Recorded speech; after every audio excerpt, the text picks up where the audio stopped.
satukan kami, satu dalam kuasa-Mu, sebab kami bersaudara.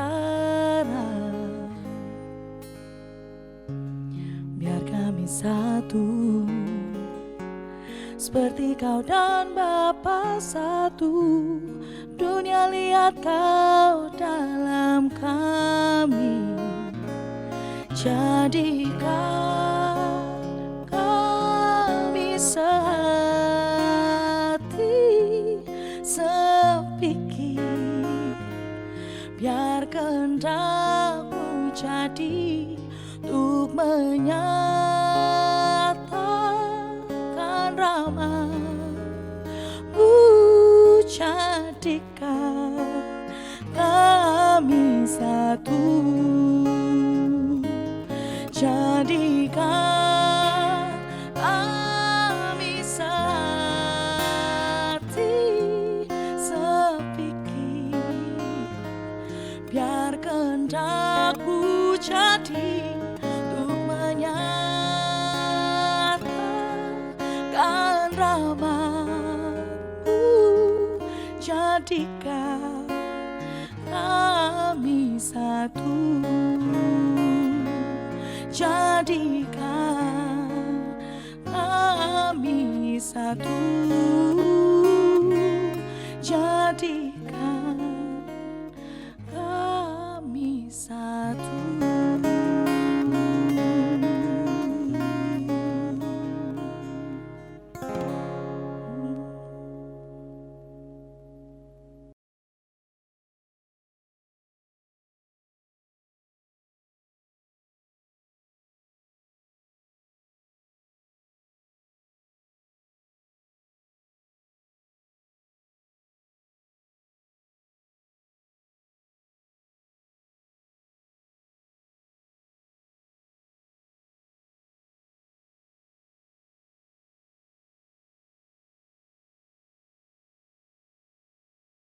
One, two, three, go.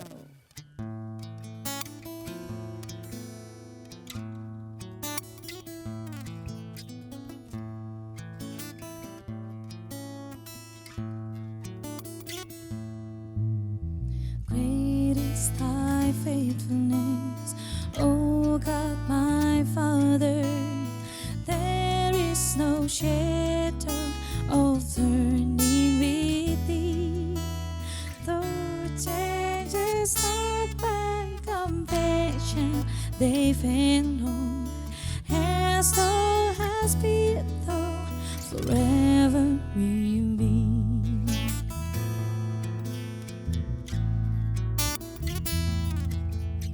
Summer and winter, and springtime and harvest, sun, moon, and stars sing their choruses above.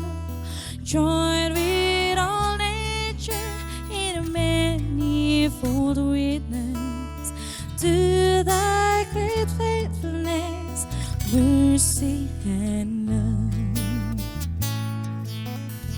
Great is Thy faithfulness, great is Thy faithfulness. Morning by morning, New mercy I see. All I have needed, Thy hand hath provided. Great is Thy faithfulness, Lord, unto me.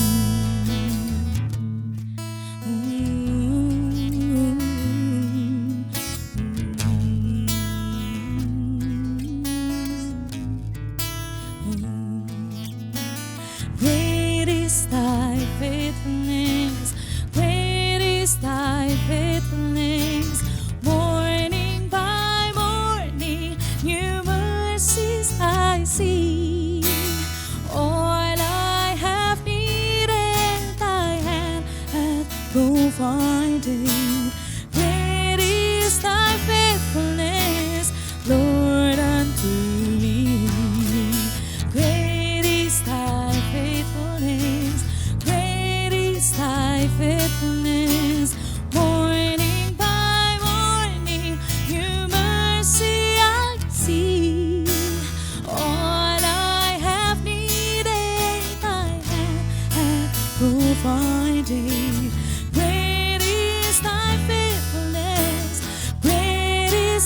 thy faithfulness.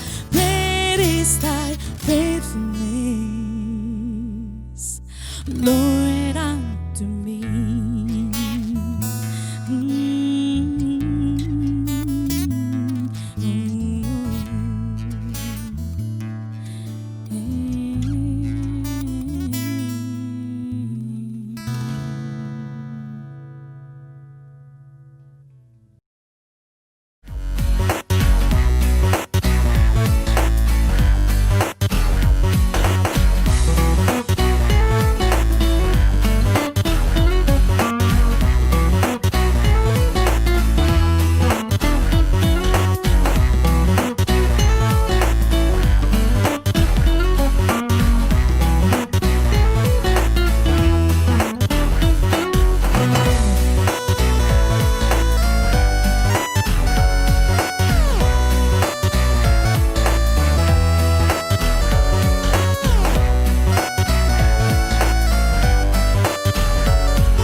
Shalom, shalom KGC.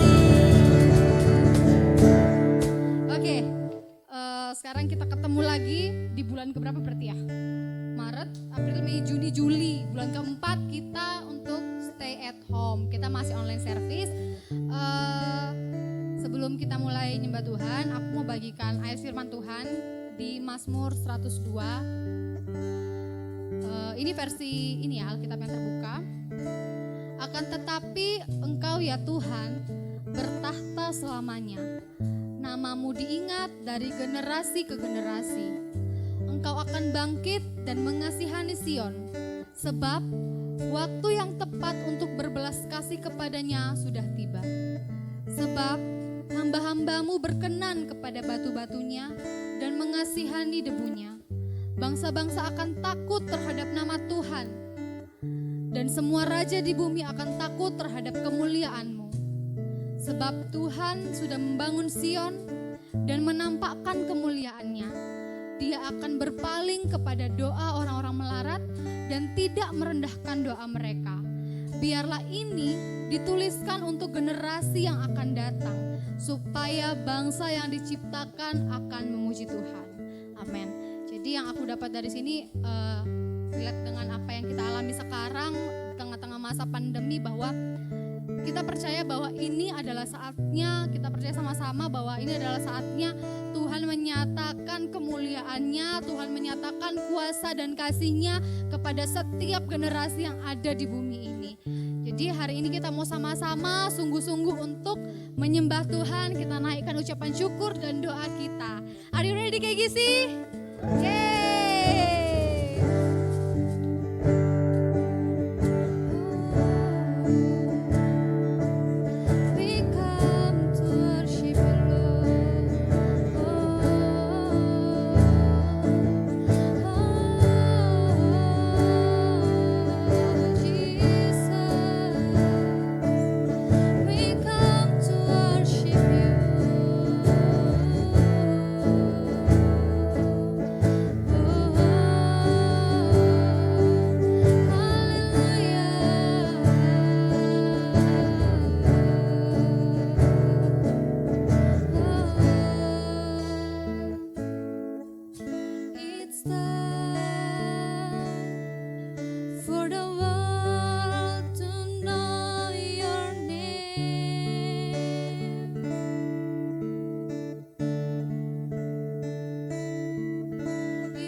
come together, fire burning in my soul, a passion for the lost, empower us again.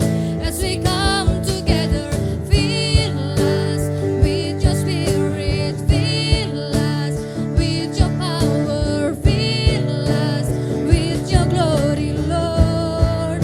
As we come together, fire burning in my soul, a passion for the lost, empower us again.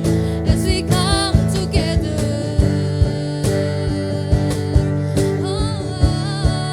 as we come together,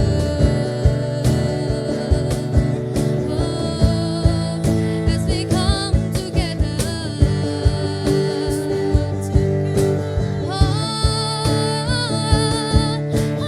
hallelujah, Jesus,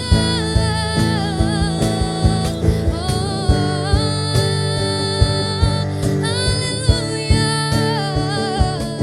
Kau yang layak dipuji, Kau yang layak disembah, dari generasi ke generasi hanya Engkaulah Tuhan, Kau yang berkuasa.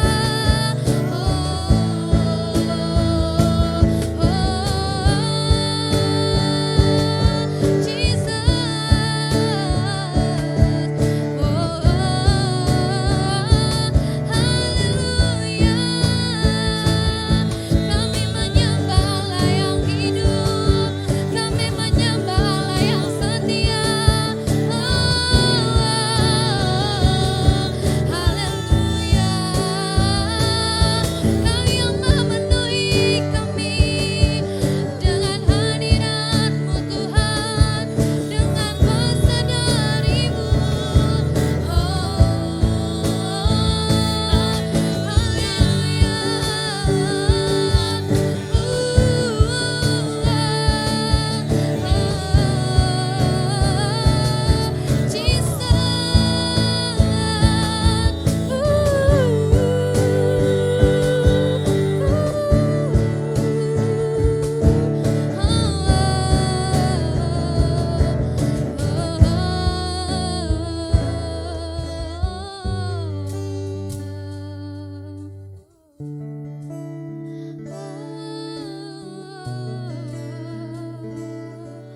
Roh Kudus, Kau melawat setiap kami yang menyembah Engkau.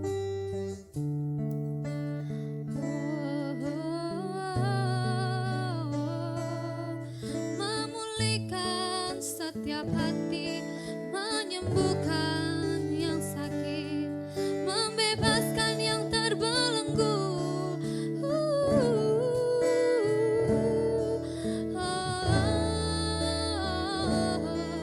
Roh Kudus-Mu bekerja dalam hidup kami, dalam kami.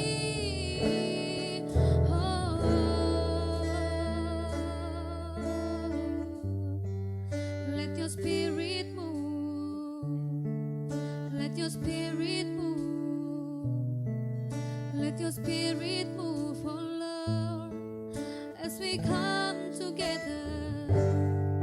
Let your spirit move, let your spirit move, let your spirit move, oh Lord, as we come together.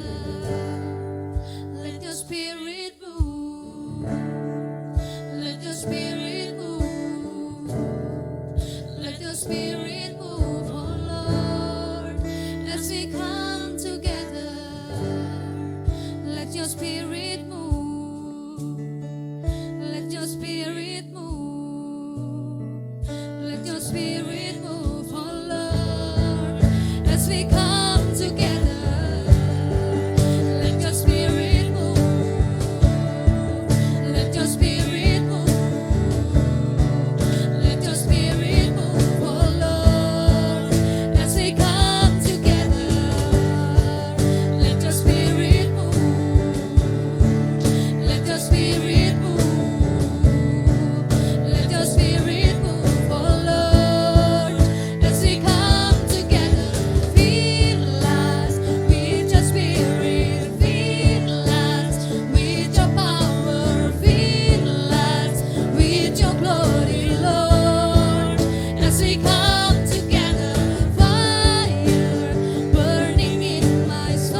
as we come together. Oh, as we come together. Oh, as we come together.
Terima kasih Tuhan sebab kami tahu Engkaulah Allah satu-satunya yang ada dari dulu, sekarang, dan selamanya. Allah yang layak untuk dipuji dan disembah dari generasi ke generasi. Ini kami Tuhan, generasi-Mu berdiri untuk menyatakan kuasa-Mu kepada generasi kami Tuhan. Di dalam nama Tuhan Yesus, kami yang siap memuji dan memuliakan Tuhan. Ini kami Bapa di dalam nama Yesus. Haleluya. Amin.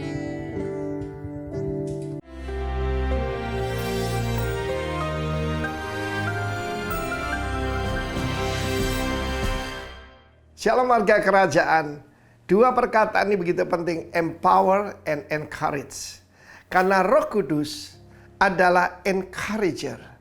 Karena itu orang tua harus belajar mendidik anaknya. Saya lama tinggal di Bali dan kenal beberapa pangdam di sini. Dan salah satu yang paling menarik adalah Mayor Jenderal Theo Safi. Nah, Mayor Jenderal Theo Safi ini kan dari suku Bugis, dari Makassar. Tetapi dia menjadi seorang tokoh Kristen yang luar biasa. Ceritanya begini, ketika bapaknya itu punya seorang sahabat. Sahabatnya seorang misioneri dari Jepang. Namanya Shirato. Dia begitu terkesan. Begitu penuh kasih, begitu penuh kebaikan. Sehingga dia memberi nama putra pertama Shirato. Yang kedua Theo. Theo means God ya. Jadi sesuatu yang tidak biasa pada saat itu buat suku mereka. Tetapi waktu kecil, maka kalau lagi marah atau ditegur papanya, yang Shirato ini banting-banting barang ya. Mungkin kalau Pak Shirato masih mendengarkan silakan. Tetapi yang namanya Theo ini menangis pergi ke belakang pintu dan menangis terguguk-guguk di sana. Dan bapaknya berkata, kira-kira bakatnya begini, "Hai Shirato, kau cocok jadi tentara." "Theo, kau menangis, kau cocok jadi pendeta," katanya begitu saudara. Tapi apa yang terjadi? Terjadi terbalik saudara. Pak Theo jadi tentara yang hebat sekali dan kita lihat prestasinya luar biasa. Seperti dikatakan oleh Pak Wiranto. Tetapi yang Pak Shirato itu jadi pendeta saudaraku. Tetapi paling sedikit orang tuanya mengarahkan. Demikian juga setiap daripada kita. Kenalilah anak-anakmu. Dan jangan serahkan kepada masyarakat. Kebanyakan diserahkan kepada masyarakat. Dikirim ke luar negeri. Dan apa yang terjadi? Dia pulang jadi ateis. Dia pulang jadi pembangkang, pendurhaka. Karena perkataan disiplin itu penting. Saya masih ingat tentang diri saya sendiri. Saya mau cerita, kalau saya pulang, saya waktu itu masih sekolah rakyat ya, belum sekolah dasar namanya. Dengan bangga saya tunjukkan, yaitu rapor saya kepada bapak saya. Dia langsung melihat prestasi. Membaca, berhitung, bercakap-cakap, pengetahuan umum, bagus. Dia bilang, good. Tapi ibu saya melihat yang di bawah. Apa itu? Kelakuan dan kerajinan. Dan saya berakhir dididik oleh ibu saya. Sebab sebetulnya saya bisa lebih dari itu. Cuma agak malas. Ya, merasa diri pandai. Dia bilang, you can do it better than that. Dan kelakuan, suka ngelawan saudara. Ya. Dan terutama saya belajar sesuatu. Saya sekarang menjadi seorang pendidik. Saya punya anak-anak rohani. Saya ketua dari sebuah STT.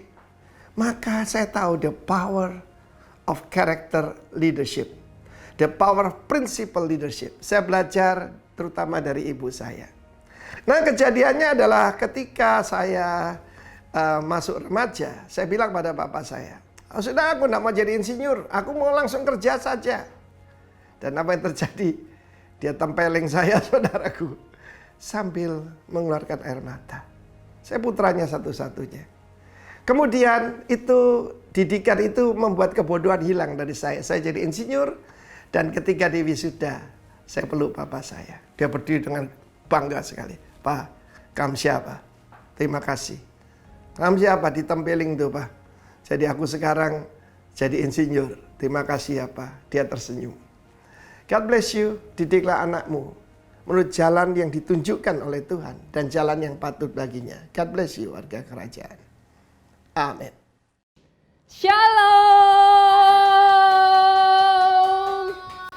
Masih kembali lagi kita ada di sini yang katanya new normal. Tapi kita memang kalau dipikir-pikir nggak bakalan bisa normal gitu ya kalau kecuali kita sendiri yang beradaptasi. Nah, ini juga pasti akan kita alami ketika kita ibadahnya masih secara online.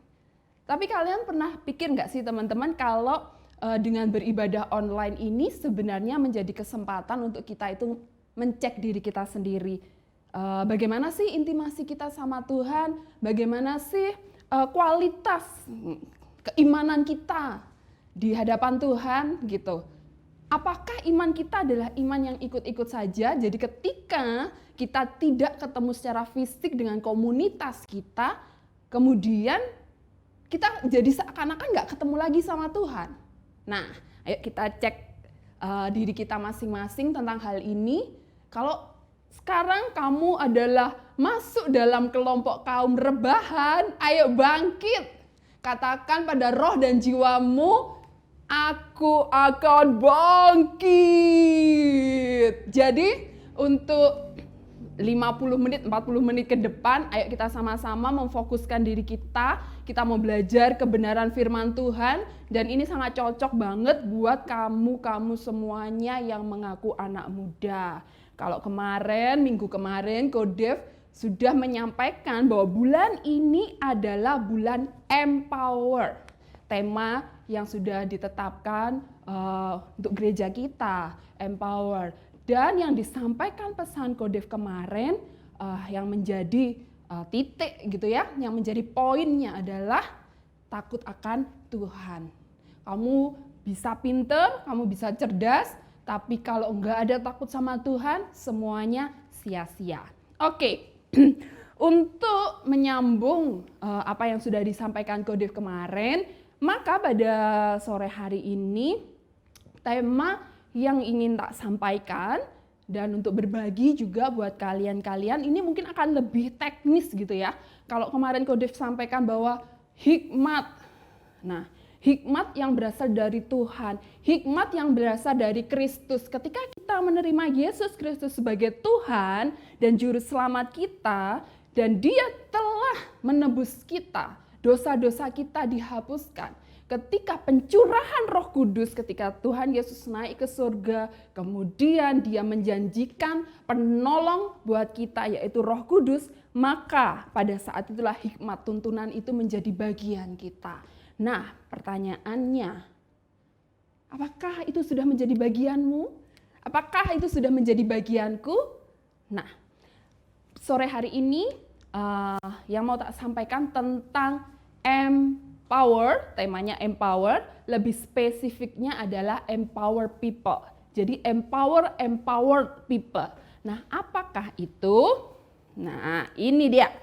Sebelum lebih lanjut lagi secara teknisnya nanti bagaimana, ada beberapa pengertian yang kita harus sepakati bersama untuk membuat kita punya konsep atau pemikiran yang sama terlebih dahulu. Yaitu yang pertama, empower. Apa sih empower itu? Empower kalau saya coba cari gitu ya, googling, cari pengertiannya di kamus bahasa Inggris gitu. Nah, empower itu apa? Empower itu adalah memberi wewenang, ada authority di situ, kemudian atau kuasa, power. Jadi ada authority, ada power kepada seseorang untuk melakukan sesuatu. Jadi empower itu artinya memberi kuasa, memberi wewenang, memberi authority, memberi power. Nah, kepada seseorang untuk melakukan sesuatu. Yang kedua, kalau tadi ada empower, kemudian yang kita harus tahu yaitu empowerment. Nah, kalau empower itu kata kerja, jadi sesuatu yang dikerjakan, kan memberi gitu kan, memberikan sesuatu gitu. Nah, kalau empowerment itu lebih ke bendanya, noun-nya. Jadi apa? Kuasanya, power-nya, yaitu empower itu lebih ke authority-nya dan kuasa, wewenangnya dan kuasa atau kuasanya gitu ya pada seseorang. Jadi wewenang apa atau kuasa apa yang dimiliki seseorang untuk melakukan sesuatu. Nah, sedangkan kalau yang ketiga itu empowered people, berarti people itu lebih ke person atau orangnya. Nah, permasalahannya orang yang seperti apa? Empowered people itu maksudnya adalah orang yang berdaya.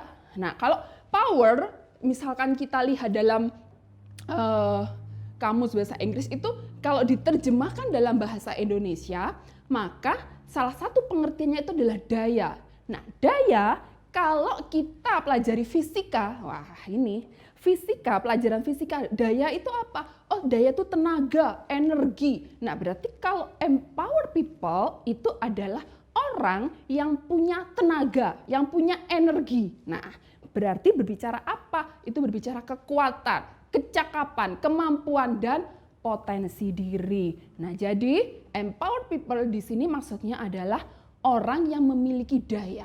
Nah, orang yang memiliki potensi, orang yang memiliki kemampuan gitu. Nah, berarti kalau kita lihat ada dua aspek penting di sini yang menjadi tolak ukurnya, yaitu authority, wewenang gitu kan. Yang kedua adalah kuasa atau daya. Nah, apa itu wewenang? Misalkan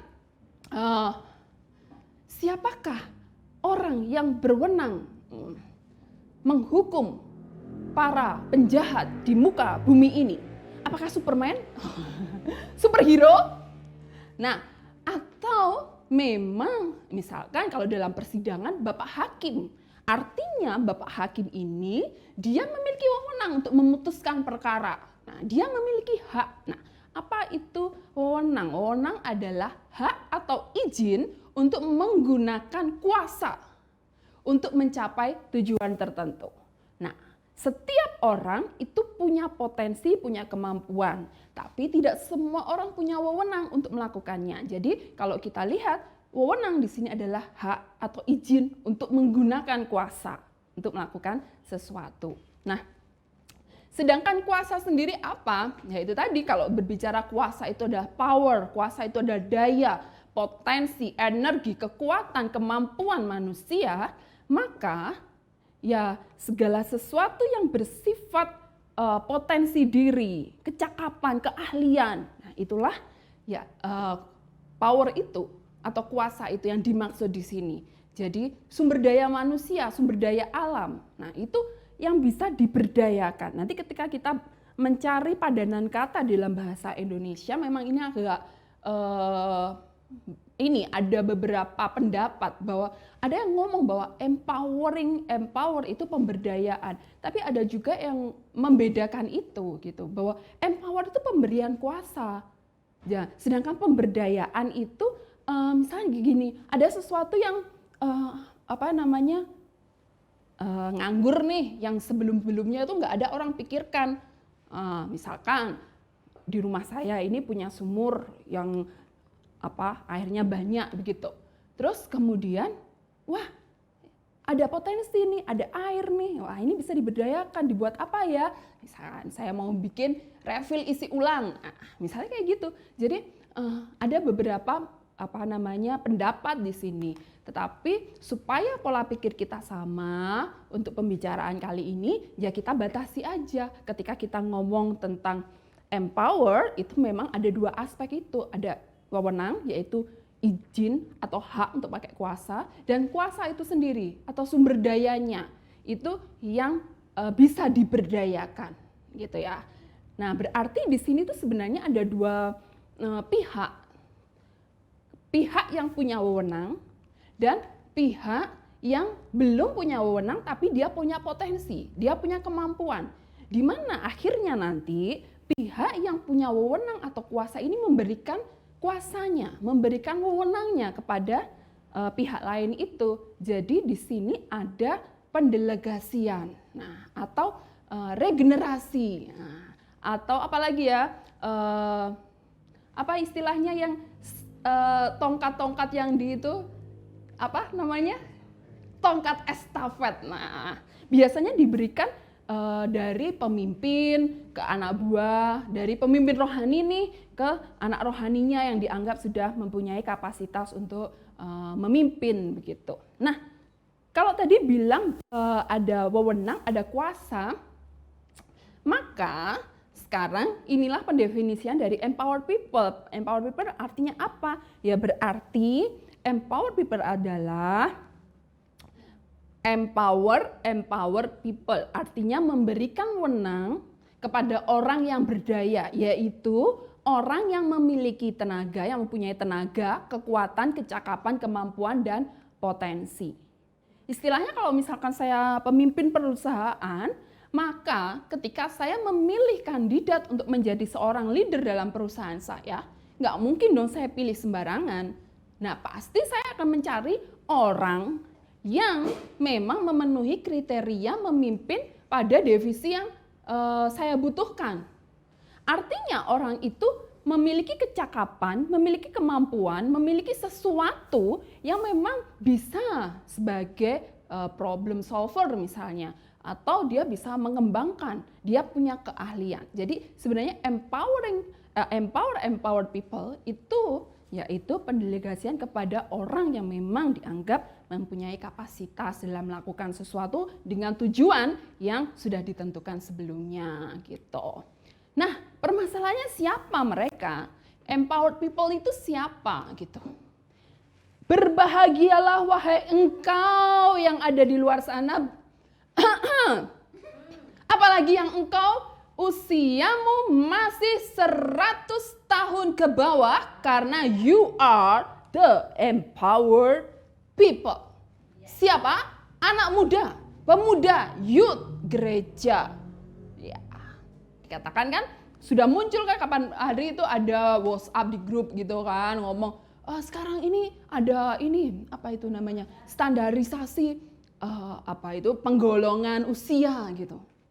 Nah, dikatakan di situ ternyata 90 tahun ke bawah gitu ya masih dikatakan pemuda, guys. Come on.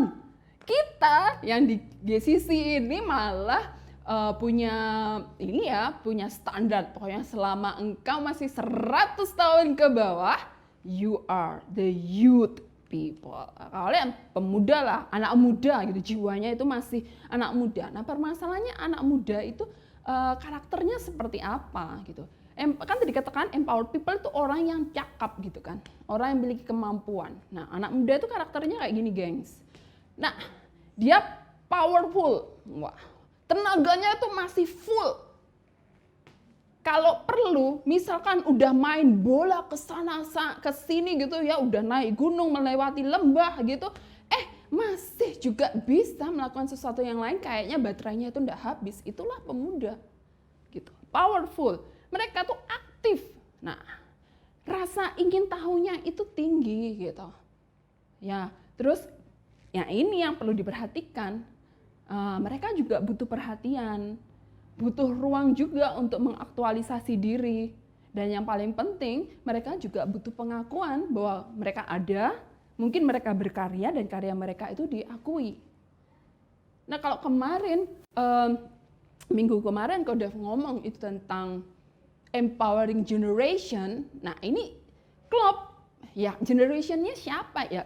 Kamu dan saya, kita sebagai anak muda gitu. Kadang-kala inilah yang menjadi sesuatu yang harus diperhatikan oleh gereja Tuhan. Bahwa janganlah gunakan anak muda, dalam hati ini youth ya, untuk membangun pelayanan. Namun, gunakanlah pelayanan atau ministry yang ada di gerejamu, komunitasmu, itu untuk membangun anak muda. Jangan kebalik. Karena memang pada dasarnya bukan objek mereka. Mereka adalah subjek. Mereka adalah pelayanan itu sendiri. Ketika kita memperlengkapi mereka, itulah yang menjadi bagian gereja Tuhan. Bukan menjadikan mereka komoditas. Ketika banyak pemuda ada di gereja kita, kemudian kita mulai berasumsi, berpikir bahwa itulah pencapaian terbesar. Wah, ternyata nih gerejaku populer. Wah, dengan jutnya yang banyak. Come on guys, apakah memang seperti itu? Nah, makanya sekarang ini kita harus benar-benar paham bahwa dengan begitu besarnya potensi anak muda, kita harus benar-benar sadar apa sih peran kita buat mereka gitu. Maka ayo kita kembali lagi ke God's big idea, tapi ide besarnya Tuhan itu apa? Nah, ide besarnya Tuhan ya kan Injil Kerajaan gitu ya. Maka ini sudah sering sekali disampaikan bahwa adanya kingdom kolonisasi, kemudian perluasan kerajaan surga. Kalau berbicara koloni itu nggak mungkin hanya ada satu. Bisa jadi itu banyak tersebar begitu. Nah, mandatnya apa? Mandatnya yaitu mandat budaya dan mandat perluasan. Mandat budaya itu berarti berbicara tentang nilai-nilai kerajaannya, nilai moralnya. Seperti apa sih warga kerajaan itu seperti apa? Kemudian mandat perluasan. Kalau daerahnya bertambah, maka orang yang ditempatkan pada daerah-daerah tersebut sebagai seorang leader atau pemimpin itu juga bertambah. Oleh sebab itu nggak mungkin ini menjadi one man show. Nggak, karena memang ini konsepnya harus melahirkan leader untuk bisa ada di tempat-tempat yang terjadi perluasan itu sendiri. Jadi karena nggak bisa one man show, maka memang harus ada peran dalam hal ini, peran gereja secara personal, individu, maupun secara komunitas. Gerejalah yang harus memperlengkapi tubuh Kristus. Untuk apa? Nanti goalnya itu adalah untuk melahirkan pemimpin-pemimpin baru. Gitu. Nah, sekarang kita kembali lagi bahwa tadi empowered people itu adalah youth, adalah anak muda, pemuda. Nah, sedangkan tugas gereja adalah memperlengkapi anak muda ini, youth ini untuk mereka bisa ambil bagian dalam rencana besarnya Allah. Nah, ini ada piramida kebutuhan manusia yang kita harus pelajari terlebih dahulu, guys, gitu ya. Nah, ini piramida kebutuhan manusia berdasarkan Abraham. Ini gimana bacanya? Maslow. Ya udah, ya Bapak Abraham ini. Nah, kita lihat karena bentuknya piramida, maka kebutuhannya itu semakin ke atas, dia semakin semakin sedikit gitu ya, semakin puncak. Yang pertama itu yang perlu diperhatikan adalah kebutuhan fisik, makan, minum, gitu, tempat sesuatu yang sifatnya itu menempel, kelihatan, jadi makan, minum, terus kemudian tidur, terus kemudian baju, reproduksi, kayak gitu. Nah, coba kita perhatikan dalam komunitas kita, gitu. Sebelum kita memperlengkapi anak muda, ada nggak kita memperhatikan aspek-aspek kayak gini? Bagaimana dengan anak-anak yang dipercayakan kepada kita? Kita sampai perhatian nggak sampai kebutuhan fisik mereka terpenuhi nggak, gitu? Next, kebutuhannya itu adalah safety need. Nah, ini rasa aman, kemudian misalkan dia sekolah atau pelajar gitu, kebutuhan belajarnya juga tercukupi, finansialnya itu tercukupi, kesehatannya itu tercukupi. Kebutuhan tentang keamanan, merasa diri itu tidak terancam. Nah, tercukupi enggak? Terus berikutnya adalah love and belonging. Apakah komunitasmu itu care satu sama lain, memiliki relasi? Jadi ini berbicara tentang friendship, intimasi, family gitu ya. Kebutuhan secara psikologis sudah mulai masuk nih. Ketika ngomongin physical itu kan fisik ya, Jadi sesuatu yang kelihatan gitu. Ketika kita ngomongin itu tadi safety, kemudian love, terus ada esteem juga, itu berbicara tentang respect. Apakah komunitas kita cukup respect kepada satu sama lain? Kemudian pengakuan diri, status, kekuatan, ada nggak kebebasan ketika kita berinteraksi satu sama lain, kayak gitu. Penerimaan, kayak gitu. Nah, jadi safety, love, esteem lebih ke psikolog, kebutuhan psikisnya gitu. Nah, yang terakhir adalah self-actualization, yaitu desire to become the most that one can be. Ini apa kata ini loh ya, apa kata dunia dalam artian memang ini umumnya tuh seperti itu. Jadi kalau kita lihat sebenarnya dari fisik sampai esteem tadi ya, pengakuan, itu lebih ke arah self kita sendiri. Bagaimana fokusnya akhirnya diri sendiri. Nah, kalau self-actualization, oke, memang tetap fokus pada diri, tapi biasanya disitulah mulai interaksi dengan orang lain, mulai ada karena mulai mengaktualisasi diri, bisa jadi dia berkarya atau melakukan sesuatu, dan inilah interaksinya sesama manusianya mungkin lebih bisa ada di situ. Jadi nanti tidak lagi fokusnya pada diri sendiri, tapi ke orang lain, mau melayani, terus kemudian mau berdonasi, memikirkan orang lain gitu. Nah, yang kita perlu perlihatkan atau kita perlu pahami, kadang-kadang kita harus memahami bahwa mulai dari fisik sampai esteem, kalau itu tidak tercukupi, kecenderungan manusia itu tidak akan bisa memikirkan step yang lebih atas. Artinya kalau misalkan kasarannya ngomong kayak gini, lawang aku aja makan sulit gitu. Aku harus cari uang, cari kerja nih, bla bla bla bla bla dengan banyak alasan. Kemudian ketika kita mulai memberikan sesuatu, nah kadang dikatakan didiklah anak muda lah, misalnya kita perlengkapi mereka. Nah, bisa jadi mereka nggak nyambung. Kenapa nggak nyambung? Karena kebutuhan dasarnya itu nggak terpenuhi gitu. Nah ini apakah pelayanan kita, komunitas kita sudah pada perspektif yang seperti ini? Apakah pelayanan kita itu menjawab kebutuhan anak muda? Kembali lagi, karena bukan anak muda yang membangun pelayanan, karena banyaknya anak muda kayaknya kita memikirkan nih, wah pelayanan apa yang cocok buat mereka, tetapi kebutuhan anak mudanya apa? Nah, pelayanan model apa yang akhirnya cocok buat mereka, yang menjawab kebutuhan mereka? Ini yang menjadi perhatian. Nah, kalau di GCC sendiri, Empower yang sudah pernah dilakukan banyak aspek ya. Ini memang salah satu step dari pemuritan dalam spiritual journey. Nah, terus tujuannya apa? Nanti jadi karena ini step pemuritan, terus dengan cara memperlengkapi murid gitu, supaya nantinya mereka, setiap orang yang telah dimuridkan itu melayani sesuai dengan panggilan karunia yang telah Tuhan berikan. Pada akhirnya melahirkan pemimpin.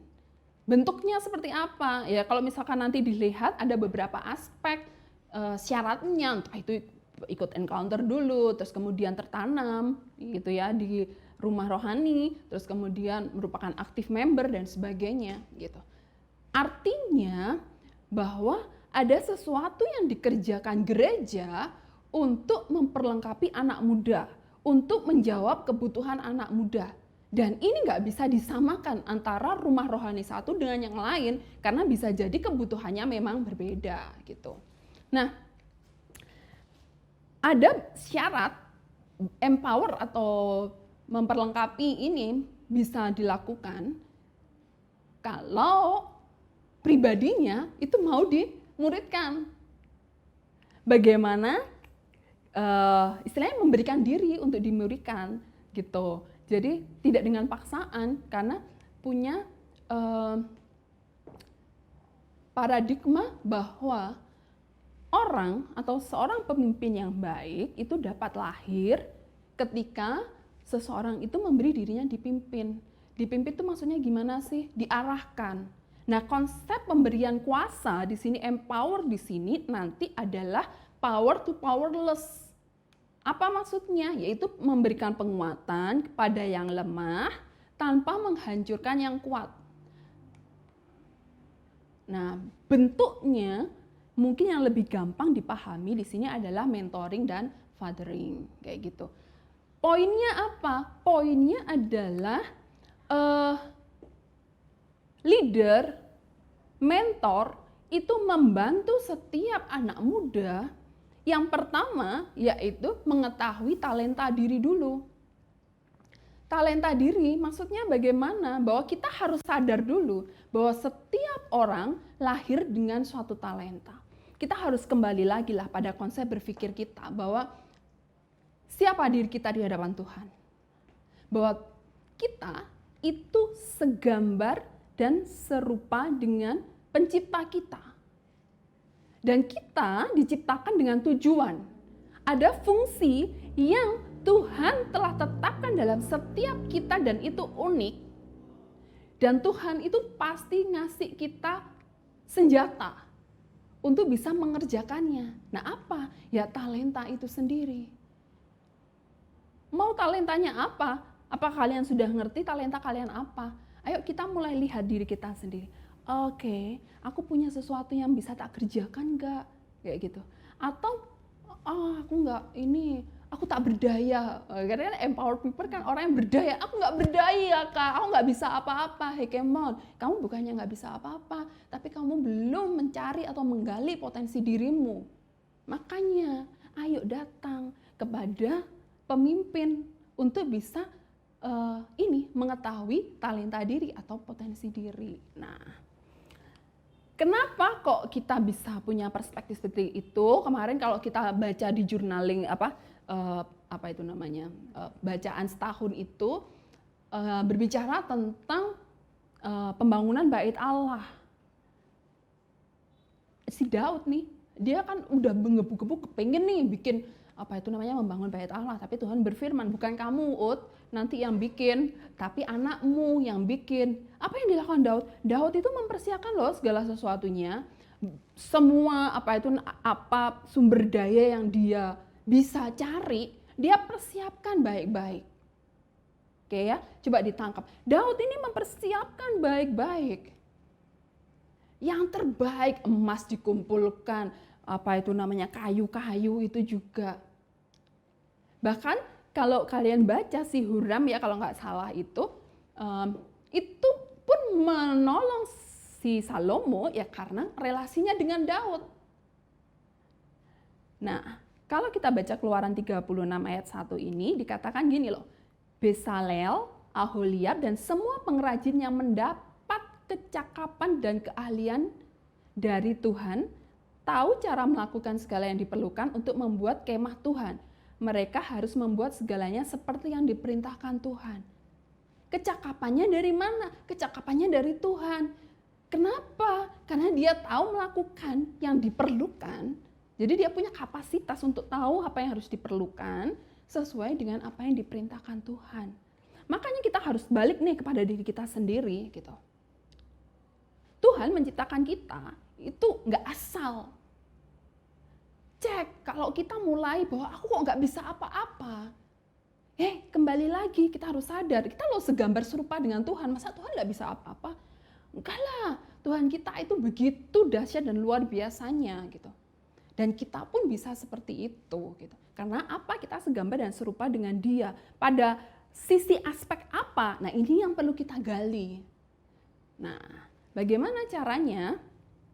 Kita tadi berbicara berarti talenta itu apa? Talenta kekuatan, kecakapan, kemampuan, dan potensi. Kekuatan, kecakapan, dan kemampuan ini bisa jadi adalah sesuatu yang sudah terlihat. Potensi ini adalah sesuatu yang kemungkinan masih belum terlihat atau sudah terlihat tapi dia itu belum dipakai secara maksimal. Nah, talenta dari setiap manusia itu unik sesuai dengan tugas panggilan dan fungsinya untuk memperlengkapi tubuh Kristus. Ya, makanya ayo kita sama-sama nih bertanya pada diri kita sendiri, apa ya talentaku, apa sih potensi diriku? Kalau tadi dibilang bahwa potensi adalah kekuatan yang sudah atau belum terwujud yang dimiliki oleh seseorang tapi belum sepenuhnya terlihat dan digunakan secara maksimal. Bisa jadi potensinya sudah kelihatan. Dia nih easy going ketika berbicara, wah bisa jadi digali potensinya dia bisa jadi presenter atau apa kayak gitu. Jadi potensi ini sesuatu yang mungkin sudah ada atau sesuatu yang bahkan belum muncul, tapi kita perlu gali kayak gitu. Nah, gimana caranya mengetahui potensi diri? Ini teknis ya. Oke, ini agak teknis, tapi ini akan menolong setiap kita, paling tidak kita akan ngerti potensi diri kita itu apa. Yang pertama itu berbicara minat. Minat itu adalah kecenderungan hati, pemusatan, perhatian, dan perasaan senang. Nah, apa yang selama ini itu menarik minatmu? Selama ini apa? Oh, ternyata dengan masa pandemi ini, wah minatnya semua nonton Korea. Nah, sampai sejauh apa? Apakah memang akhirnya kalian bisa jadi YouTuber yang berbicara tentang Korean things gitu? Nah, itu juga perhatikan baik-baik gitu. Atau suka menanam tanaman, nah apalah, coba minatmu apa? Kemudian kemampuan, dapat mempelajari dan mengerjakan dengan mudah. Artinya ketika kita itu melakukan sesuatu, ya kayaknya gampang aja gitu. Baca sekali langsung nyangkep, kita melakukan sesuatu sekali kayaknya nangkep. Jadi sesuatu yang mudah kita kerjakan, gampang ngerti gitulah, gitu. Misalkan terbiasa, tertarik nih menyelesaikan matematika, saya guru matematika kan, ketika mendapatkan soal gitu, kayaknya klik aja gitu. Ya bisa jadi kemampuan saya memang mengerjakan soal matematika. Ya ampun kayak gitu banget ya. Terus kemudian kenyamanan. Jadi minatnya apa, mampunya apa, terus nyaman nggak ketika melakukan itu? Kalian ngerasa terpaksa atau tertekan atau tidak? Atau ya karena suka gitu, nyaman, merasa seneng kayak gitu, itu bisa jadi salah satu potensimu kayak gitu ketika melakukan itu. Dan ini kalau tadi berbicara minat, kemampuan, terus nyaman, harus ada produktivitas, produk dong, hasilnya apa gitu. Kalau kamu potensinya melukis, ya paling nggak ada hasil lukisan, jangan cuma di awang-awang aja gitu kan, nggak bisa. Bisa jadi memang hanya ketertarikan yang sementara gitu. Tapi ada produktivitas, ada karya nggak? Terus kemudian konsisten nggak? Dilakukannya, dikerjakannya itu dalam durasi waktu yang lama. Gampang menyerah nggak ketika menghadapi suatu kesulitan? Nah ini nanti memang akhirnya teruji oleh waktu. Nah berikutnya adalah adanya peneguhan atau pengakuan dari orang. Artinya ketika orang itu melihat, apalagi orang-orang yang terdekat dengan kita, itu mereka pasti akan ngerti. Ya, misalkan saya, tiba-tiba aku, wah, kayaknya aku punya talenta melukis nih, gitu. Ya, jangankan gitu, nulis aja CKRMS, gitu kan, bisa jadi, gitu. Terus teman-teman yang lain itu kayaknya, apalah ya lebih spesifik gitu, misalkan, oh nyanyi, wah, tiba-tiba wah aku ini kayaknya punya potensi sebagai penyanyi, wah. Gimana kalau aku ikut idol gitu? Ya, kalian tahu, bahkan mamiku itu bilang, wes gak usah nyanyi suaramu fals, kayak gitu.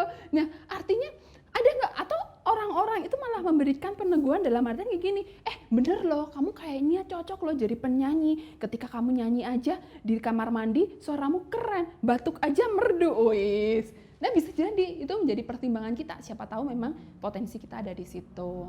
Nah, memang akhirnya kalau misalkan kita berbicara ini peneguhan, itu kita harus ngerti pada siapa kita bertanya. Komunitas yang membangun atau komunitas yang menjatuhkan. Ketika kita ada dalam komunitas yang sehat, mereka itu berfokus kepada pertumbuhan kita, maka apa yang kita temukan itu ya memang untuk mensupport pertumbuhan kita, nggak menjatuhkan, nggak menyesatkan gitu. Nah, misalkan saya tiba-tiba, oh ya Deb, bagus, mari segera kita adakan konser kamu penyanyi solonya. Wah, maka goncanglah semua dunia. Mereka akan tertumbang, kena urapan. Maksudnya kayak Giant gitu di Nobita itu semuanya suaranya menggelegar kayak gitu. Tapi bukan dengan yang positif. Kemudian mengembangkan potensi diri. Ketika kita sudah tahu minatnya, maka kita nggak hanya stuck di situ. harus ada yang namanya pengembangan. Kalau enggak, maka kita dengan era yang sekarang itu ketinggalan sekali, guys. Gitu ya. Nah, salah satu tragedi terbesar dalam hidup seseorang adalah ketika potensi yang ada dalam dirinya ini mati. Artinya mati itu apa? Kita sebenarnya potensinya tinggi, tapi karena kita nggak mau menggali, kita nggak mau mengembangkan. Jadi sesuatu yang sifatnya tadi harusnya bisa memberkati banyak orang, bisa menjadi sesuatu yang kita kerjakan bersama dan itu baik, nggak ada. Tahu nggak di mana harta karun terbesar itu ada? Di kuburan. Banyak sekali orang yang mati tanpa potensi dirinya itu tergali dan dipakai. Nah, coba bagaimana itu terjadi. Nah, oke, potensi diri yang terpendam harus digali dan diasah agar berkembang secara maksimal dan menjadi berkat bagi banyak orang. 2 Petrus 1 ayat 5-8 ada beberapa poin di situ ya. Justru karena itu harus dengan sungguh-sungguh berusaha untuk menambahkan kepada imanmu kebajikan, kepada kebajikan pengetahuan, dan kepada pengetahuan penguasaan diri, dan kepada penguasaan diri ketekunan, dan kepada ketekunan kesalehan, dan kepada kesalahan kasih akan saudara-saudara, dan kasih akan saudara-saudara, kasih akan semua orang. Sebab apabila semuanya itu ada padamu dan berlimpah-limpah, kamu akan dibuatnya menjadi giat dan berhasil dalam pengenalanmu akan Yesus Kristus Tuhan kita. Poinnya adalah yang pertama adalah harus dengan sungguh-sungguh berusaha. Ada usaha untuk menambahkan. Jadi ada usaha untuk menambahkan, adanya pengembangan. Apa? Yang pertama ini adalah yang paling penting. Kamu harus punya iman. Yakin dulu bahwa kita serupa segambar dengan Kristus itu punya potensi yang memang harus digali kalau memang sekarang ini belum ngerti. Tambahkan pada imanmu atau keyakinanmu itu kebajikan. Kebajikan pengetahuan, penguasaan diri, ketekunan, kesalehan, kasih. Nah, jadi ketika segala sesuatunya sudah ditemukan potensi diri, terus kemudian pengembangan, pada akhirnya itu kalian jadi berkat. Apa tujuan akhirnya? Menjadi berkat buat saudara-saudara. Setelah saudara-saudara baru ke semua orang. Dan ketika itu dilakukan dengan giat dan berhasil, maka pengenalanmu akan Kristus Tuhan kita itu dikatakan berhasil. Nah, berlimpah-limpah itu maksudnya melipat gandakan. Pengenalan akan Kristus kenapa dikatakan berhasil? Ya karena kamu sudah menemukan potensi dirimu. Jadi poinnya enggak lagi ke dirimu sendiri, tapi poinnya kepada Kristus. Kristuslah yang telah menyatakan dirinya dalam hidupmu melalui kemampuanmu, kapasitasmu untuk bisa menjadi berkat buat orang lain. Nah, cara mengembangkan potensi diri, ya menyediakan waktu pasti. Kemudian memperluas wawasan dan memperluas pergaulan. Menyediakan waktu, kamu harus menyediakan waktu khusus nih untuk mempelajari. Kalau belajar, itu harus ada pencapaian, ada target. Apa yang dipelajari? Dengan masa stay at home, work from home, itu sebenarnya waktu kita sangat banyak sekali untuk bisa mengembangkan diri gitu. Waktumu habis untuk apa? Bangun tidur nonton Korea, kemudian makan, nonton lagi sampai besok pagi tetap nonton. Oke. So, aku juga gitu. Tapi bertobat yuk. Terus kemudian memperluas wawasan. Nah, ini menambah pengetahuan. Nah, poinnya gini, kalau kemarin Dev ngomong kan knowledge, understanding, wisdom gitu kan. Knowledge, understanding, wisdom. Dasarnya itu memang bisa sih, misalkan Tuhan mau, Tuhan ngasih hikmat nih, kamu nggak usah belajar, ngasih hikmat celing, langsung bisa gitu. Permasalahannya, dari 1000 orang berapa yang seperti itu? Maka harus punya senjatanya dulu, knowledge-nya dulu, pengertiannya dulu, ngerti. Jadi maksudnya kalau itu otaknya dulu gitu loh, kognitifnya dulu. Gitu. Tapi poinnya bukan ke situ. Kognitif penting. Kamu pinter, gak kenal sama Tuhan, jadi diktator, jadi orang yang mau menguasai dunia tanpa adanya tujuan yang benar. Kemudian ini ya, tanpa pengetahuan, kemauan pun tidak baik dan orang yang buru-buru melangkah kehilangan arah. Artinya apa? Kita punya nih potensi diri, tapi pengetahuan kita kurang, kita nggak mau menambah wawasan, tidak mau menambah pergaulan, akhirnya kita kehilangan arah. Ini mau dibawa kemana di hubungan kita? Oh bukan ya. Jadi kita mau dibawa kemana potensi diri kita? Untuk apa potensi diri kita? Kayak gitu. Terus kalau pergaulan tadi berbicara koneksi, relasi. Karena kita kan bisa juga belajar dari orang lain yang sudah berpengalaman, yang sudah pernah melakukan sesuatu. Nah, pemberdayaan diri. Memberikan diri untuk melayani. Nah, dari sini kan artinya kita sudah punya potensi diri, dikembangkan, ada produknya untuk bisa memberkati orang lain. Nah, artinya di sini kita memberikan dirimu, yuk mulai untuk mau melayani. Kemudian ketika kita sudah mulai melayani, kita melakukan sesuatu, ini berbicara pelayanan, nggak hanya pelayanan gereja, tapi dari tempat kerja juga bisa seperti itu, maka akan memungkinkan terjadinya promosi, yaitu adanya kesempatan, kepercayaan, dan tanggung jawab. Yang dewasa harus memberi kepercayaan, yang muda harus membangun kepercayaan. Artinya ketika pemimpin yang sudah memuridkan itu tahu memang bahwa adik rohaninya atau anak rohaninya itu sudah waktunya untuk diberi kepercayaan, ya jangan takut untuk memberi kepercayaan. Nah, sedangkan yang muda harus bisa membangun kepercayaan, memberikan diri, kemudian mau dibentuk, terus membuktikan bahwa memang sanggup melakukan atau mengambil tanggung jawab, kayak gitu. Nah, ini Amsal 22 ayat 29 yang sering dipakai. Pernahkah engkau melihat orang yang cakap melakukan pekerjaannya, orang itu akan dipekerjakan di istana raja-raja, bukan di rumah orang biasa. Nggak berbicara orang biasa artinya terus kalau kita cakap terus kita nggak mau berbicara dengan orang biasa atau orang hina, bukan itu. Tapi lebih ke arah bahwa kalau kamu punya potensi, punya kecakapan, maka kamu akan dicari orang, kayak gitu. Nah guys, tapi gini masalahnya, ketika ini kondisi real di lapangan, ketika kita sudah mencapai, melakukan semuanya yang terbaik, dan tidak ada apresiasi, artinya promosi itu tidak muncul-muncul, apa yang akan dilakukan? Apakah akhirnya, oh Tuhan kau kejam, ini tidak adil. Kita jadi pinter, kita jadi berbakat, kita jadi sesuatu yang dianggap dunia ini berkuasa, tetapi itu tidak akan menambahkan apapun statusmu di hadapan Tuhan. Artinya gini, apakah dengan itu akhirnya Tuhan akan jadi semakin sayang sama kita, semakin cinta sama kita? Jangan, perspektifnya kita harus benar.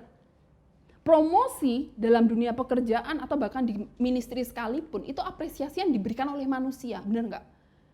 Pemimpin kita ngasih promosi kepercayaan kepada kita. Gitu. Tapi ketika kita sudah melakukan yang terbaik nih, kemudian kok nggak datang-datang promosi, bukan berarti bahwa kita berdosa. Apalagi kalau kita sudah evaluasi diri tidak ada dosa. Karena penilaian kita memang bukan pada manusia. In the end of the day, pada akhirnya, pekerjaan apa saja yang diberikan kepadamu, hendaklah kamu mengerjakannya dengan sepenuh hati, seolah-olah Tuhanlah yang kalian layani dan bukan hanya manusia. Artinya manusia bisa mengecewakan ketika kita try doing the best, kita sudah mencoba yang terbaik, kayak yang semua sudah tercurahkan di situ, kepintaran, tenaga, dan semuanya. Tetapi apresiasi dari manusia itu nggak kita dapatkan. Jangan patah semangat, kamu tetap berharga di hadapan Tuhan. Lakukanlah yang terbaik. Akan ada segala sesuatu di muka bumi, ada masa dan waktunya. Salomo, jangan sampai sama seperti dia. Hikmatnya besar, kekayaannya banyak, tapi di akhir hidupnya dia mengatakan segalanya sesuatu adalah sia-sia. Artinya kepintaran kita nggak ada apa-apanya. Kalau kita kembali lagi nggak punya hikmat, takut akan Tuhan, pengenalan kita sama Tuhan. Nah, saya akan tutup dengan ini. Begitu juga terangmu harus bersinar di hadapan orang supaya mereka melihat perbuatan-perbuatanmu yang baik lalu memuji Bapamu di surga. Poinnya adalah di sini kembali lagi setiap kita harus memang mendorong diri kita untuk mengembangkan potensi diri sampai maksimal. Itu bagian kita. Apresiasi itu bagiannya Tuhan. Apa yang kita lakukan sekarang itu bukan untuk sesuatu yang ingin kita capai di hadapan Tuhan, tapi sebagai bentuk penghormatan kita, ketaatan kita, karena kita telah diselamatkan. Pribadi Yesus yang sudah menyelamatkan kita, mengucap syukurlah atas semuanya itu melalui potensi kita, melalui talenta kita. Maka pada saat ini mari kita sama-sama memperlengkapi diri kita untuk hormat dan kemuliaan bagi nama Tuhan. Sehingga apapun yang kita kerjakan fokusnya nggak lagi sama diri kita. Potensi kita bukan hanya milik kita, tapi kembali untuk kemuliaan bagi nama Tuhan. Nah, kembali datanglah ke komunitasmu, cari orang-orang yang bisa mementori kalian untuk bisa menggali setiap potensi diri kalian. Dan ketika kalian nanti sudah siap untuk diperlengkapi, siap diutus untuk melakukan perkabaran Injil. Pada dasarnya semuanya itu untuk menjangkau jiwa-jiwa. Tuhan memberkati. Mari kita berdoa. Biarkanlah kasih kuasa-Mu tercurah untuk setiap kami ya Tuhan, anak-anak muda. Sehingga kami punya paradigma dan perspektif yang benar di hadapan-Mu. Kami memiliki perspektif yang benar dalam kehidupan ini. Kami tahu bahwa kami memiliki potensi yang besar karena kami diciptakan serupa dan segambar dengan Engkau. Biarkanlah roh takut akan Tuhan itu juga menjadi bagian kami. Sehingga setiap talenta kami, setiap potensi kehidupan kami, itu kami kerjakan, kami kembangkan untuk hormat kemuliaan bagi nama-Mu, untuk kami melakukan destiny kami untuk memuliakan nama Tuhan, dan biarkan hanya Engkau yang ditinggikan dalam itu semuanya. Kami mengucap syukur untuk komunitas kami mengucap syukur untuk orang-orang yang ada di sekitar kami, yang mensupport kami, untuk kami menjadi pribadi yang jauh lebih baik, untuk memaksimalkan setiap potensi kami, untuk yang mengenal kami, dan biarkanlah setiap kami bisa menghargai itu menjadi suatu kasih karunia yang berasal dari Engkau. Demikian juga berdoa untuk setiap pemimpin-pemimpin, bapak-bapak rohani, kakak-kakak rohani, yang pada saat ini sedang dipercayakan orang-orang muda, anak-anak muda, untuk mereka bisa mengimpartasi apa yang sudah mereka lakukan, dan pada akhirnya nanti melahirkan pemimpin dalam komunitas yang saling memperlengkapi dalam tubuh Kristus itu. Mereka diberikan kekuatan, mereka diberikan kerendahan hati, mereka diberikan hikmat yang berasal dari Engkau, sehingga mereka bisa melakukan yang terbaik apa yang mereka bisa kerjakan untuk anak muda. Dan kami mengucap syukur untuk itu semuanya, karena Tuhan sungguh sangat amat baik. Roh Kudus-Mu yang menolong setiap kami, meneguhkan kami, dan mengingatkan kami hari demi hari. Kami percaya kuasa-Mu tercurah untuk setiap anak-anak muda yang pada saat ini melihat tayangan ini, menonton, dan juga beribadah bersama. Semua potensi-potensi diri akan dibukakan, hikmat, marifat, akal budi yang berasal dari Tuhan akan dinyatakan, dan setiap hal yang terselubung sekalipun akan dimunculkan. Dan akan muncul anak-anak muda yang bergairah, penuh tenaga, memiliki visi yang berasal dari Tuhan, melakukan pekerjaan-pekerjaan Tuhan, dan nama Tuhan dipermuliakan dalam kehidupan anak-anak muda pada saat ini. Di dalam nama Tuhan Yesus kami berdoa dan mengucap syukur. Haleluya. Amin. Tuhan memberkati. Mari gereja Tuhan, kita tanggapi firman Tuhan. Mari kita berdoa bersama, teduhkan hati kita mengucap syukur kepada Tuhan. Mari kita berdoa. Tuhan, kami yakin dan percaya semua apa yang kami punya, semua potensi kami, semua kepintaran kami, semua kecerdasan kami tidak akan ada artinya Tuhan jika tidak dibangun iman di dalam Tuhan. Kalau kami tidak menambahkan kepada iman kami sesuatu yang harus kami kerjakan untuk kami semakin serupa seperti Kristus, mengarah kepada keserupaan seperti Kristus, maka semuanya itu akan menjadi sia-sia. Talenta, potensi, apa saja pencapaian kami, sama seperti Paulus berkata, semuanya aku anggap sampah. Tapi iman kami inilah yang akan menjadi dasar bagi kami, untuk kami terus diperlengkapi, untuk kami terus diberdayakan di dalam Tuhan, dengan maksud, dengan tujuan, supaya kemuliaan-Mu dinyatakan lewat potensi kami, lewat talenta kami, lewat hubungan-hubungan kami. Terjadilah dalam kehidupan kami ya Tuhan. Firman-Mu ya dan amin. Terima kasih Tuhan, dan akhirnya jemaat Tuhan, gereja Tuhan, terimalah berkat Tuhan yang luar biasa ini. Berkat dari Bapa, berkat dari Tuhan Yesus, berkat dari Roh Kudus, berkat Abraham, Ishak dan Israel.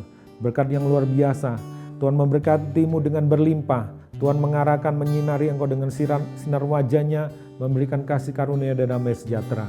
Diberkati engkau, diberkati studimu, diberkati pekerjaanmu, diberkati semua hubunganmu, pertemananmu, diberkati di dalam nama Yesus. Pertumbuhan rohanimu, karunia-karunia rohmu bekerja dengan luar biasa, teraktivasi dengan baik di dalam dirimu. Di dalam nama Tuhan Yesus, dengan maksud, dengan tujuan supaya nama Tuhan dipermuliakan. Diberkati apa saja yang diperbuat tanganmu dibuat berhasil oleh Tuhan. Semua tantangan, semua tembok, semua penghalang engkau bisa lalui bersama dengan Kristus Yesus yang memberikan kekuatan dan kemampuan kepadamu.